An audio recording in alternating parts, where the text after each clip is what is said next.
Inilah sebab mengapa seorang muslim di hidupnya selalu merasa kurang, bahkan merasa miskin. Ketahuilah bahwa semua rezeki itu dari Allah Ta'ala. Terkadang Allah luaskan rezeki kepada seseorang, terkadang Allah sempitkan. Tugas kita adalah menerima semua putusan Allah dengan sabar, syukur, dan merasa cukup dengan apa yang Allah karuniakan. Inilah kunci kebahagiaan. Rasulullah Shallallahu Alaihi Wasallam bersabda, sungguh beruntung orang yang sudah berislam.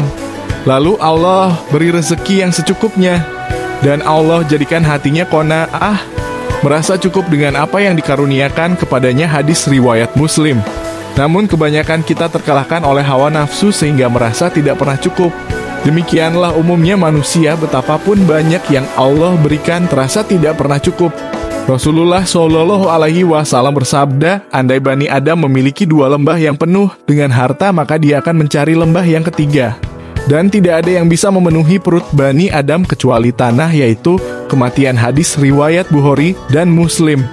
Terkadang betapapun banyak yang Allah berikan, masih saja seseorang merasa miskin dan kurang. Sehingga hidupnya tidak pernah bahagia karena terkungkung oleh perasaannya yang senantiasa merasa kurang. Maka mari kita kenali sebab-sebab seseorang senantiasa merasa miskin dan merasa kurang. Semoga kita bisa merenungkan dan mengambil faedah darinya. Seseorang akan terus merasa miskin dan kurang ketika terlalu ambisius terhadap keinginan yang bersifat duniawi. Orang yang ambisi terbesarnya adalah dunia. Allah jadikan kefakiran di depan matanya. Ia merasa miskin terus. Rasulullah Shallallahu Alaihi Wasallam bersabda, barang siapa ambisi terbesarnya adalah dunia, maka Allah akan cerai beraikan urusannya. Allah jadikan kefakiran di depan matanya dan ia tidak mendapatkan dunia kecuali sesuai apa yang telah ditetapkan baginya. Barang siapa yang ambisi terbesarnya adalah akhirat, Allah akan memudahkan urusannya. Allah jadikan kekayaan di hatinya dan dunia akan mendatanginya dalam ia tidak menyangkanya. Hadis riwayat Ahmad. Ibnul Qayyim rahimahullah mengatakan pecinta dunia tidak lepas dari 3 hal: kegalauan yang terus-menerus, keletihan yang terus-menerus, dan kekecewaan yang tiada berakhir. Ighat 1 Lahafan 1/37. Karena tidak mau belajar ilmu agama, ilmu membuat pemiliknya jauh dari cinta dunia dan sadar bahwa akhirat adalah tujuan. Allah Ta'ala mengisahkan tentang Qorun, maka keluarlah Qorun kepada kaumnya dalam kemegahannya. Berkatalah orang-orang yang menghendaki kehidupan dunia, moga-moga kiranya kita mempunyai seperti apa yang telah diberikan kepada Qorun. Sesungguhnya ia benar-benar mempunyai keberuntungan yang besar. Berkatalah orang-orang yang dianugerahi ilmu, kecelakaan yang besarlah bagimu. Pahala Allah adalah lebih baik bagi orang-orang yang beriman dan beramal soleh, dan tidak diperoleh pahala itu kecuali oleh orang-orang yang sabar. Surat Al-Qasas ayat 79 hingga 80. Orang yang berilmu akan paham kekayaan hakiki bukanlah kayak harta benda, namun kekayaan hakiki adalah kayak hati. Rasulullah Shallallahu Alaihi Wasallam bersabda, bukanlah kekayaan itu adalah banyaknya harta benda, namun kekayaan yang hakiki adalah kekayaan hati. Hadis riwayat Muslim. 3.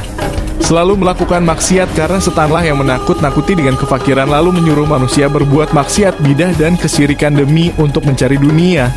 Allah Ta'ala berfirman, syaitan menjanjikan menakut-nakuti kamu dengan kemiskinan dan menyuruh kamu berbuat kejahatan. Kikir sedang Allah menjadikan untukmu ampunan daripadanya dan karunia. Dan Allah maha luas karunia-Nya lagi maha mengetahui. Surat Al-Baqarah ayat 268. Orang yang terbawa oleh bisikan setan ini akan terus merasa kurang dan kurang, sehingga akhirnya ia menjalani jalan-jalan yang haram untuk mendapatkan harta. Banyak bergaul dengan orang kaya, kurang bergaul dengan orang miskin. Orang yang banyak bergaul dengan orang-orang kaya yang memiliki harta lebih banyak darinya, ia akan menganggap remeh nikmat Allah yang ia dapatkan.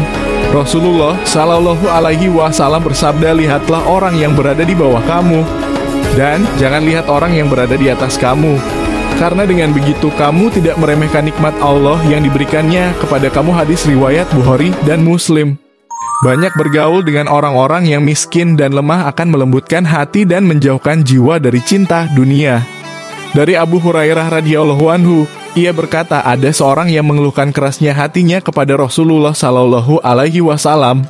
Maka beliau bersabda kepada orang tersebut, jika engkau ingin melembutkan hatimu, berilah makanan pada orang miskin dan usaplah kepala anak yatim. Hadis riwayat Ahmad. Kurang bersyukur terhadap nikmat-nikmat yang kecil.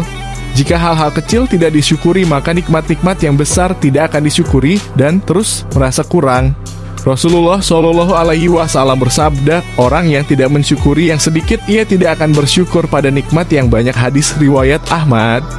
Memiliki penyakit hati sehingga tidak memiliki tawakal, husnuzon billah, qanaah, syukur, dan ibadah-ibadah hati lainnya. Rasulullah Shallallahu Alaihi Wasallam bersabda kepada Abu Dzar, apakah kalian menyangka kefakiran itu adalah kekurangan harta? Abu Dzar menjawab, iya wahai Rasulullah. Beliau bersabda, sesungguhnya kekayaan hakiki itulah kekayaan hati, dan kefakiran itu adalah kefakiran hati. Hadis riwayat Ibnu Hibban. Hati yang sehat akan merasakan ketenangan dan manisnya iman, tidak ada perasaan susah karena kurangnya harta. Allah Ta'ala berfirman, dialah yang telah menurunkan ketenangan ke dalam hati orang-orang mukmin supaya keimanan mereka bertambah di samping keimanan mereka yang telah ada. Dan kepunyaan Allah lah tentara langit dan bumi, dan adalah Allah Maha mengetahui lagi Maha bijaksana. Surat Al-Fat ayat 4. Ibadahnya berantakan karena Allah menjanjikan orang yang banyak beribadah akan diberikan rasa lapang di dada dan akan dicegah dari kefakiran. Rasulullah Shallallahu Alaihi Wasallam bersabda, Allah Azza wa Jalla berfirman, wahai manusia, habiskan waktumu untuk beribadah kepadaku, niscaya aku penuhi dadamu dengan kecukupan dan akan aku tutup kefakiranmu. Jika engkau tidak melakukannya, maka akan aku penuhi kedua tanganmu dengan kesibukan dan aku tidak akan tutup kefakiranmu. Hadis riwayat At-Tirmidzi. Maka perbanyaklah ibadah dan ikhlaslah dalam beribadah, niscaya Allah akan berikan kecukupan mendapatkan harta yang haram dari pekerjaan atau profesinya. Karena harta yang haram tidak ada keberkahan di dalamnya, semua yang didapatkan akan terasa kurang dan sedikit kebaikannya.